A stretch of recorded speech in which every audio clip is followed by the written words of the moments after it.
Hello and welcome. This is Mr. Beast with your half-year update on the league. I want to go through my rankings and kind of tell you some surprises and interesting things going on that I've seen in the league so far this year, and kind of give you a few predictions on where I see things headed after 8 weeks of our season. But I'm not going to do this alone. I have a guest today, and joining me today will be Mike Vick and the Box owner, Austin Dwyer. Welcome. Great to be here. So we got together and decided to talk about things in the league and kind of get two viewpoints on what's going on. So, Austin, what I want to do today is kind of just go through who we think is going to make the playoffs and who we think is out. So I'm going to do it. I've done it in the past from bottom to top, but I'm going to go right to the top this session and decide who we think is going to be in the playoffs. We'll go 1 through 6 to give you our playoff teams, and then we'll see who's out. So I'm going to start with Austin. Who do you see as being number one ranked team right now? Number one, I've got Mr. Yunt. Mr. Yunt. Come on. I think he's getting a 12-2 record. I see him. I think he could do really well. He might be missing Winston, but he's been winning by plenty of points, scoring top 3 with Winston only getting 10, 15. I think he can find room on his bench to make up that production. Yes, and that is definitely a high-scoring team. He's been putting it up over 160 every week, except 2, I think, in the first 8 weeks. And he's plenty capable of the 180 weeks that can take you down. Losing Winston is a big thing because now he's a one-quarterback team, so we'll see how that plays out. I would have to say MVP contender that he has, Deebo Samuel and Jamar Chase, are as good as wide receiver duo as you can get this year. So I can see why Mr. Yunt is, and I think Matthew Stafford is definitely a top 4 quarterback this year in fantasy. He's definitely appreciating the change of scenery. Yes, he's taking care of business. But I have to differ because I am finally going to give my number one ranking to yours truly, Mr. Beast. I have the best record and the most points, so I'm going to take this opportunity to give myself the number one ranking. There you go. Not to say that I won't be overtaken, but at this point I'm going to go ahead and give myself that ranking. If Patrick didn't lose his quarterback, I would definitely say he's number one. I am going to take a punch in the gut losing Derrick Henry, but as you've seen, I have a team when everybody's playing, when I'm not on bye weeks, and have some good matchups. A team that can score. My 240 week is going to be tough to beat. Right. And I think don't even need Henry. You can score 200. Yeah, I could have gotten 200 without Henry that week. So I'm going to hope that my boys still come together and put up points. I do have some running back issues now. I've got some guys who are playing, but are waiting for guys to come back because I'm starting Chuba Hubbard. I'm starting Darrell Williams, who have players coming back. So I'm going to have some question marks. But if I can keep my stars playing like stars, Eckler and Lamar and company, I'm going to be a tough team to beat. So yeah, you were saying that Patrick could run it up to 12 wins. I've got him about 10. I think I can get myself up to 11 wins and be right there. But I definitely think that he and I are the 1 and 2 seeds going into the playoffs, which puts me telling you that I've got myself at 1 and Patrick at 2. Who's your number 2? I've got you right here. Well, there you go. I think, even if Henry's out, like you said, he can still put up plenty of points without him. And you have a fairly easy schedule, 2 games against the DCs, 1 against one Dynasty. That is another nice thing. So if there's any time to lose Derrick Henry, it's probably right about now. Yeah, but I am sad about that. Yeah. But yes, I see it the way you see it.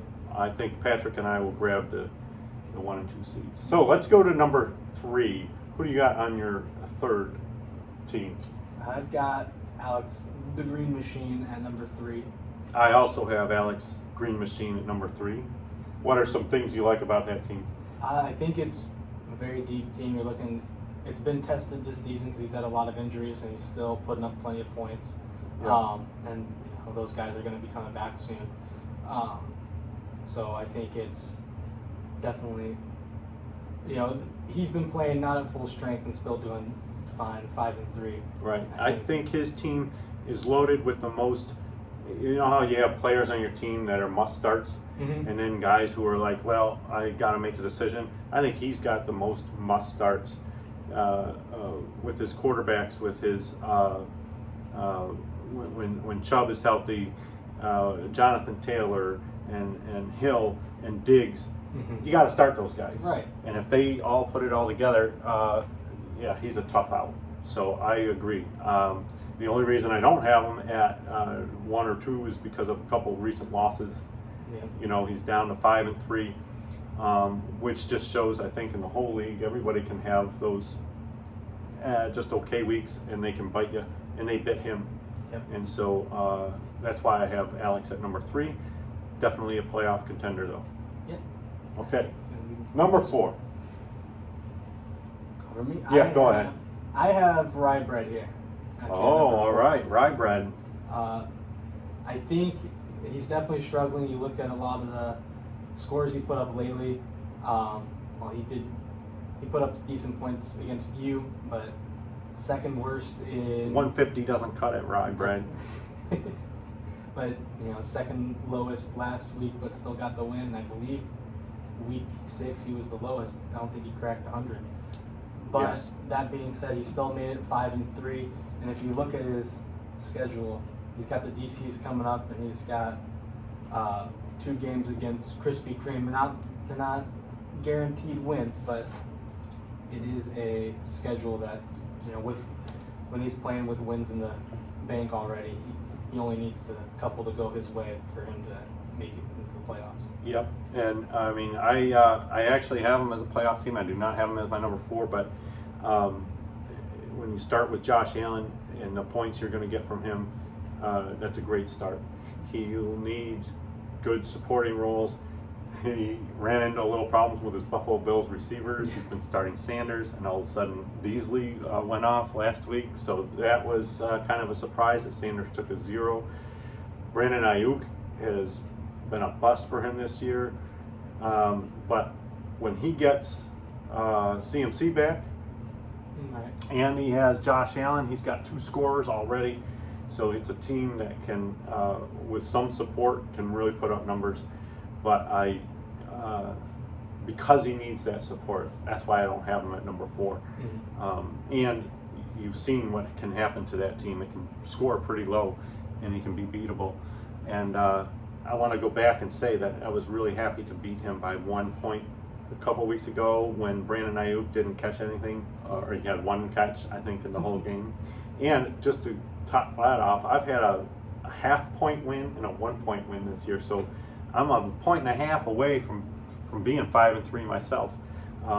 But I got really lucky in 2 games. So, but anyways, Ryan's team, if he's going to make the playoffs, can't have those 130 and 120 weeks. He's going to have those 150, 160 weeks, which he's capable of. So I think he needs a little bit of luck, but I still have him in the playoffs. Yeah, I agree. But he's not my number 4. My number 4 is actually Johnny. And when he gets Russell Wilson back, although the way White played, I don't know if he needs Russell Wilson. Right, exactly. A Jets QB. Johnny's lineup is still star-studded, and I still think Mahomes is going to be the 25-point guy. I think Kamara, even with the change in quarterback there, is going to be solid. Elliott, when the Cowboys were all healthy and doing their thing, Elliott is going to be a big player. So if he stays healthy, Johnny will be my number 4. That's a big if, because if he doesn't stay healthy, he could slide right out of the playoffs. But I have him in the playoffs at my number 4 spot right now. All right. So number 5. Number 5, I've got Heroes Dynasty Deserves. I think he's had a rough start, 3-5, and with all these buys that he has, this Probably week. 3 and 6. Probably 3 and 6. But I think after that he can win out. You see I believe he's 3rd or 4th in total points scored. He doesn't have that record because he's not producing. He's just ran into some tough matchups.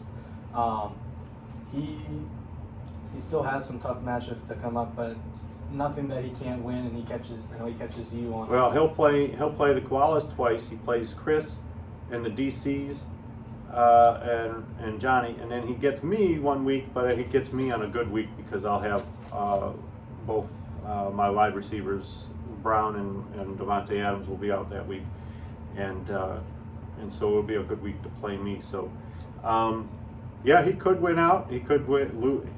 I've got him as a loss this week only because he's depleted, but then he would have to win 5 straight to get him to 8 wins. Yep. And that might get him in the playoffs. I think 8 wins get you in the playoffs, and I think he's definitely capable of getting 8 wins if he just keeps doing what he's doing. The only issue is there's no room for error, really, but I think he can still. So that's it. So there you go, Brendan. He's got a lot of faith in you. I don't have as much faith in you, sorry, because I do see you losing maybe the second one to the koalas, maybe dropping one to Chris, but on a good week. But I don't know if 7 wins gets you in the playoffs, and that's where I've got you at, 6 or 7 wins. We'll see if it's enough. For me, I've got you down at 7. Austin has you in the playoffs at 5, so we'll see what happens. My number 5, though, is going to be the koalas. I think the koalas have gotten their stuff together. They're not going to, I think, put up a 200-point week this year, but they can certainly score up in the 160s, 170s, and they'll win enough games on that. Let me just check his schedule. He's got, I think he has a win this weekend because of a depleted Heroes team. He's got the Misfits coming up. He'll play Chris, he'll play you, and I think those are winnable games for him if Herbert keeps it together and he does things. I want to say that the best thing he has going for him is that automatic Cooper Kupp this year. Cooper Kupp has become the stud receiver in this league, and again, with when Herbert's on, when Kupp is doing his thing, it's automatic to good scores.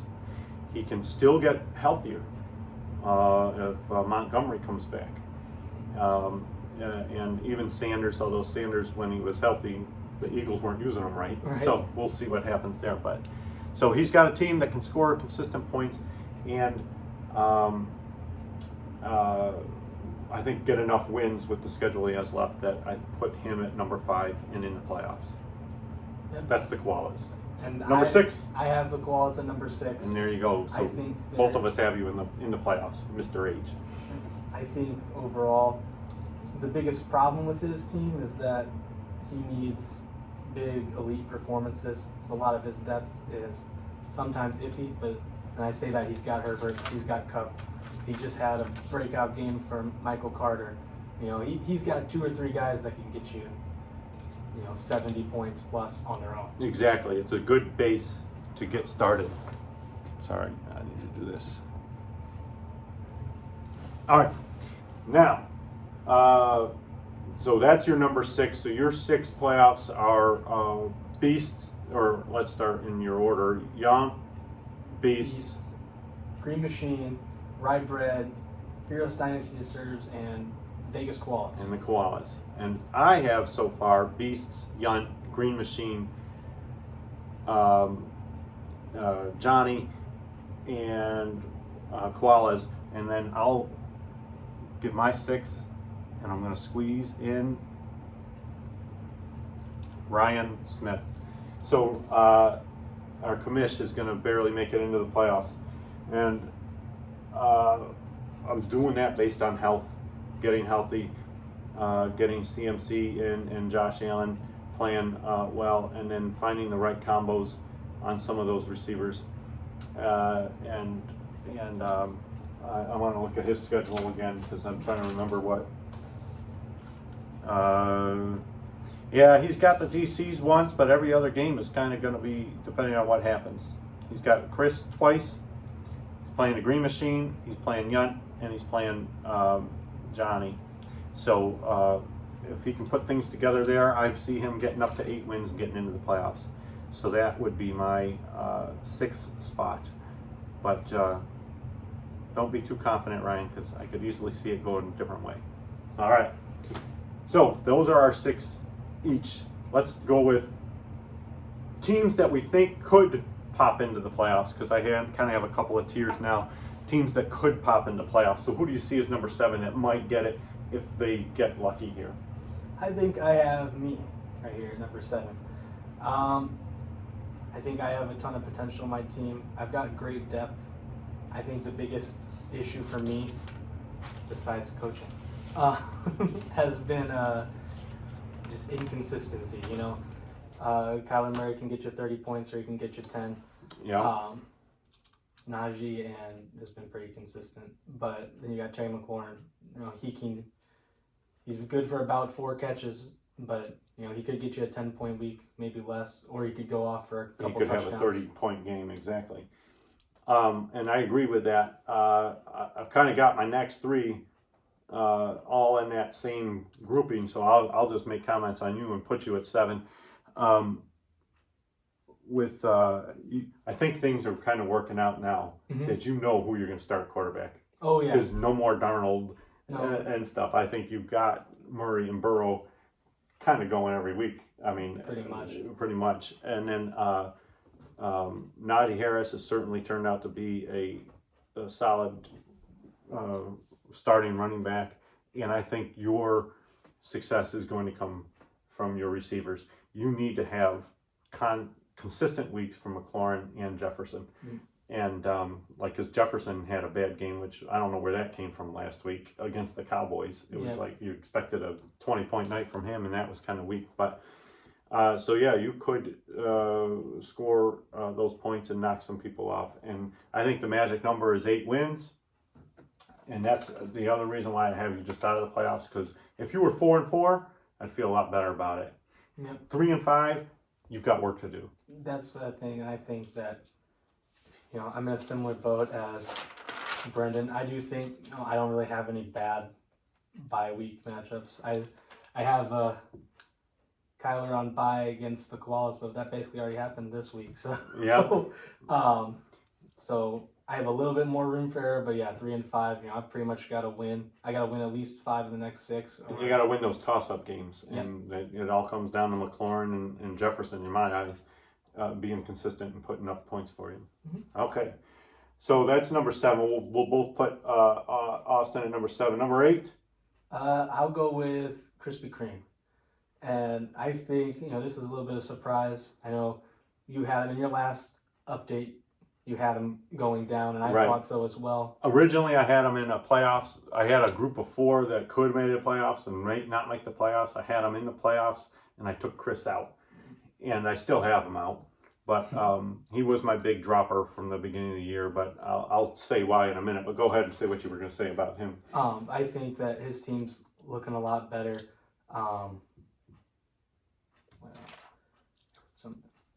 I think he still has great pieces. You have Travis Kelce. Yes. Travis Kelce put up 4 points or 5 points. How often is that going to happen? Probably not. Right. Again. So if Kelce becomes a 20-point-a-week guy, Antonio Gibson, is he going to become something? He needs good play. Tannehill and Roethlisberger, you know, if those guys are 10-point guys, that's not going to work out. If they're 20-point guys, Chris is dangerous. So he's got the pieces that could be or couldn't be. You know, that's what I see with Chris, the Krispy Kremes. Yep. And so it's a tough spot for him, because I don't think he can give up on the season and trade away some pieces. But I don't know if he wants to spend capital to get more pieces. Is that going to be enough? And that's what I was thinking too. I think he's got an in-between team, because he doesn't have. If he wants to trade these guys, he could get a lot of value. Yes. But also, you know, does he want to do that? Because he's still in the running for sure. 4-4, and his schedule, it's not the best, but he's got, you know, 2 games against the Rye Bread. He can win that. Vegas, he could pull out there.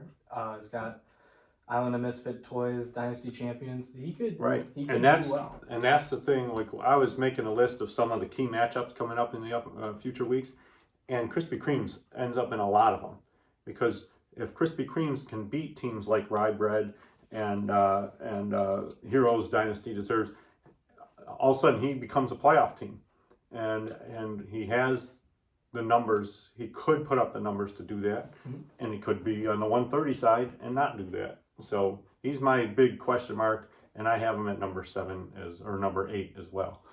All right, number 9. So this is my big surprise. I've got Madden's Ultimate Team at number 9. Johnny, number 9. So I just think you're looking at the team. I've been saying this the whole year.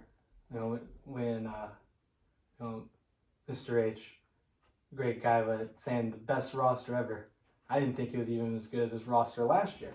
And then you have injuries drop in and underperforming from his Steelers wide receivers, and then it gets a little iffy after that. Yeah, he's gotten great performances from Elliott, which I didn't expect as much. Right. But even then, he's got Tony Pollard's also putting up great numbers, taken from him a little bit there. Yeah.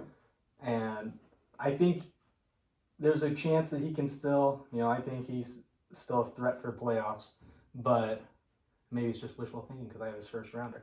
There you go. But that's why he's putting it at number 9. He's got your first round pick. Yeah, but it's also just looking at what he's got. Russell Wilson, they said 4 to 8 weeks. If he's 4 weeks, that's a lot better for him. If he's 8 weeks, that's about the rest of the fantasy season for him. Right. And he did start throwing today, they said. I know he just got his pins out. He got his pin out, and they said he threw some balls today, so we'll see if he comes back. Yeah. So, okay. So there's another team that, if things don't go well, I could see him dropping to number 9, but I don't have him. I've got him in the playoffs, and we'll see. So my number 9, which again, my 7, 8, and 9, I think could be all are number 7 to me, but that's where I have Heroes Dynasty Deserves, and I only put them at number 9 only because they have 3 wins, and I don't see them winning this week. So I do see them in their last 5 games having some success. If they go 5-0, that's good for them. But if they go the 3-2 route, then they're at 6 wins, and that's where I see a number 9 team being. So I've got number 9 right now, the Heroes, but only because of the tough breaks they've had, that their record going into the end of the season isn't good. And again, I see it as 3-6 with probably 1 or 2 more losses. So only getting them to 6, maybe 7 wins, and we'll see. But the Heroes, when healthy, which pretty much everybody, when healthy, can put up numbers. So we'll see how that turns out. All right, now let's talk about the bottom of the barrel, our bottom 3, which we agree on because we've kind of gone through our top 9. Yeah. My number 10 team, or go ahead, your number 10. My number 10 is Mun Dynasty. I think. Oh, Mun Dynasty. Yeah, he's won 2 games, which, when you're competing for the Cracker Barrel, It's the Waffle House Bowl. you don't want to be in it. I think this year with, as we agreed, 9, 8, and 7 can still push and make the playoffs. These are, I don't see them getting much wins that people brought here. And that's what I was saying. These bottom 3 teams, I don't see as playoff teams, right? Yeah. So Mun Dynasty's already got 2. He's gonna catch, I believe, Island of Misfit Toys on a bye week for Rodgers. So that could be 3 wins, and that's all. And that's all you'll need. That's all you need. All right, I've got Misfits there because I still think Misfits will win 1 or 2 more games based on the perfect storm. All of a sudden one week, Patterson scores 2 touchdowns, Rodgers throws for 400 yards, and Rodgers misses this week with his COVID. So, he's not going to get a win, but I still think there's a couple more of those. The only thing that I could see him dropping below Mun Dynasty is if he trades a couple more pieces, and then he just doesn't have those. That's true. So, and then I've got Mun Dynasty next. So I've got him, and who do you have as your 11? I have Cody. So that leaves our bottom dweller, Scott. The Dynasty Champions. Dynasty champions. Sorry, Scott. The Waffle House. Now, I will say that if Mun Dynasty played Dynasty Champions, I might go with Dynasty Champions right now. But they don't play anymore. Dynasty Champions has 1 win, and I don't see them finding another win the rest of the year. So they're going to end the season with 1 win. And since Mun Dynasty's already got 2, then that's all she wrote. Yep, and be the only other team besides me in 2018 to finish with 1 win. I do think, I'm pretty sure, I have to double check, but I think since he traded Mixon and Connor, he's been like 120s, 110s. I don't think that he's been getting much. And that team, you just can't find enough points to even be scary. Yeah. Where I do think the Misfits can find a 150 week. Yeah. I don't think the Dynasty's champs can. Yeah, So. and you were talking about how you had the close wins. You were, 1.5 points away from 5 and 3. Right. He's only 4 points away from still waiting. Still Waiting for a win. That wouldn't be good. We haven't had anybody go over, so nope. That wouldn't be good. So at least you have that off your back. All right, let's talk about a couple other things. I just want to talk about some mid-season awards. Let's say some things that are surprises that are making people do what they do. And I'll start with an MVP for the mid-season as a fantasy player. Like if you look back to last year, you got to say players like Mahomes or what Derrick Henry did for me, what Devontae Adams did for me. Those were MVP stud type of things. What do we see this year? What do you like in the MVP realms so far this year? So I actually have Josh Allen in the MVP. Wow. I think I'm pretty sure he's 4th overall in fantasy points. Okay. So he's got the talent. But the other thing I think is most valuable. There's a lot of great players, but if you're looking at, take away one person who loses the most value, I think if you take away Josh Allen from the rye bread, have him starting Daniel Jones and Baker Mayfield, that's going to be, I think he would be significantly lower record-wise. Yes. That. And I think moving forward, like you say, I mean, that's got to be his base to work off of, and that's a good choice. Yeah. My MVP so far this year is Cooper Kupp. Where would Hornig's team be without Cooper Kupp? The guy's put up several 30-point weeks. You can go in every week knowing the guy's going to get 7-8 catches. He's like what Diggs was doing last year, and he's become a real stud. So congratulations to Cooper Kupp for my midseason MVP. Yeah. How about Rookie of the Year? What are you looking at there? Rookie of the Year, I got my boy, Najee Harris, of course. Yes. I mean, take away week 1, that one doesn't count. But after that, even behind, even with the ghost of Roethlisberger, injured wide receiver core, probably a downgraded offensive line from what he had in Alabama. It's not right. It's worse than Alabama's line. And he's still getting, he had 19 points in week 2, everything else above 20. So he's been consistent. He's been, I think if you're going with anyone else for rookie, you could say Jamar Chase, but you know what? Yep. Look at the numbers. Even with Najee on the bye, he has 1 less catch than Jamar Chase. Oh, there you go. And that's my pick too. Najee Harris is Rookie of the Year so far, and the big part is the passing game. Mm-hmm. I mean, I didn't know he was going to be. You knew he was going to catch some passes, but it's ridiculous. It's like Le'Veon Bell, type of numbers. But honorable mention too, Jamar Chase. What a pick, Patrick. I mean, come on, you've got a stud wide receiver. As a rookie, and so he would be an honorable mention. But yes, I agree with you. All right, let's talk about a couple other things. How about we talked about this before? We were going to kind of give an award for best draft pick in our what's the word I'm looking for? The free agent draft, but. It was, pretty much Derek Carr's been the best player, but we kind of knew that going in. So there wasn't really any super surprises where somebody got a stud out of that. I don't think. Some people have had good weeks, but we decided it's not really a flash, But we did say, how about waiver wire? Pick up on the waiver wire. What's the best pickup on the waiver wire you see so far this year?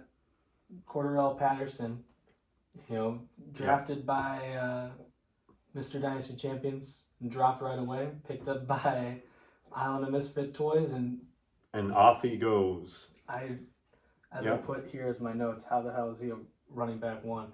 I know, and that's the thing is Patterson has built up the numbers to be considered a running back one in fantasy, which for Cody doesn't do a whole lot, but it does give him a trade piece. Right. I know the guys, so. So yeah, and he's a $1 guy. So we'll see where Cordell ends up. I don't know though, like what is his future? What Cordell Patterson. But anyways, yes, as far as scoring, great. It was my pick as well for best pickup off the waiver wire. All right. Other things. Oh, we also talked about. Let's give a shout out to a late round draft pick. We all know, picking Najee Harris and all those quarterbacks and Jamar Chase was a good thing in the first round. We said, well, let's find somebody third round or later that might be a contributor.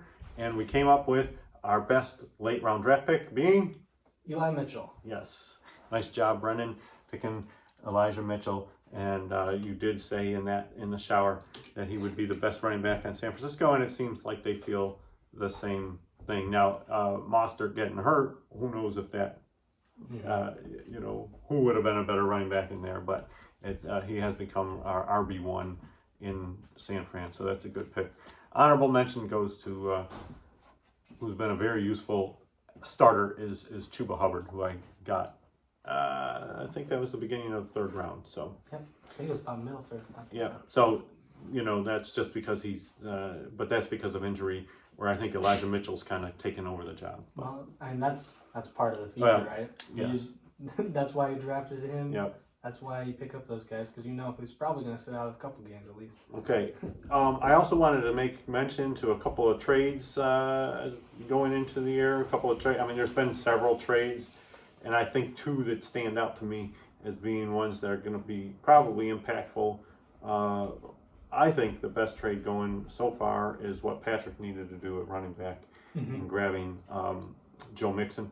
I think that's going to pay off for him and get him to the championship, or not to the championship perhaps, but give him a good shot at getting there. And the other trade I wanted to mention was Mike Evans. I had him last year in the championship. He scored like 40 points, but you'll see him score 30. You'll see him score 3.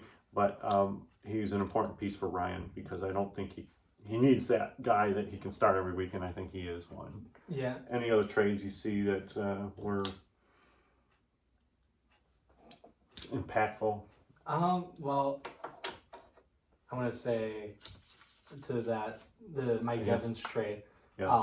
I think it's even looking a lot better since he did it. Yeah.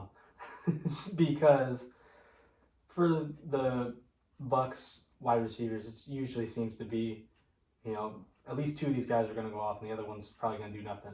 And then with Antonio Brown being out a lot of the last few games, that's brought up his profile a lot. It has. And Brady loves that guy, thinks he's a Hall of Famer, and wants to give him those numbers. And he's caught, when I played Ryan, which he had 3 touchdowns, and they were trying to get him a 4th. And luckily it didn't work out. But so that is a nice pickup for Ryan. Let's talk about this. How about players you might see traded in the last few weeks of the season here, or the next few weeks? What do you see on the trade block as somebody who you might think get traded soon? I think I could see either of Matt Ryan. Sorry, I'm all jumbled right now. Matt Ryan, or you could see a Jimmy G, perhaps, or a Jared. I don't know if a Jared Goff. Probably sticking to Jimmy G on Mun Dynasty. We've got teams that are needing a quarterback. I don't think Johnny wants to stick with the 400 yards from Mike White. Mike White. And obviously Patrick's in need of a quarterback. Yep. So I think if you're looking at those are the best on the market. Jimmy G, you don't know what his future is, and Matt Ryan, obviously a $50 Yep. quarterback for a guy who's But for somebody like Patrick, he could use a guy who's going to probably put up double digits every week and give you something. So yeah, so I could see some things like that. But we'll see if Aaron Rodgers gets down. I don't know what Cody, if Cody wants to push Aaron Rodgers, Dalvin Cook, or any of those players. I know that Scott will want to trade some of his players with Ryan and Cooper. We'll see where all that goes. But yeah, we could have more trades. We'll see. Anything else we need to discuss or you want to talk about? I don't think so. Okay. Good. Well, wonderful. So there's our little summary of where we're at. Let's do one last thing. If you had to pick a Super Bowl right now, who would you pick in the Super Bowl of this league? If I had to pick winners, I think I would have Alex beating Mr. Young. Alex over Mr. Young is his pick. Off of a Matt Stafford fumble. Oh. Could be another. Oh my gosh, that would be something if Patrick lost again on a Matt Stafford fumble in a Super Bowl. Wouldn't that be amazing? That would be impressive. Yeah. I'm gonna go and make a prediction of Boydock Bowl 2. Oh boy. But Mr. Beast will win it again. So Boydock over Boydock in Boydock Bowl 2. Well, There you go. All right. Well, thanks very much for joining us. Good luck this weekend. And thank you to Austin for coming on. We really appreciate it. You guys take care. See you down the road.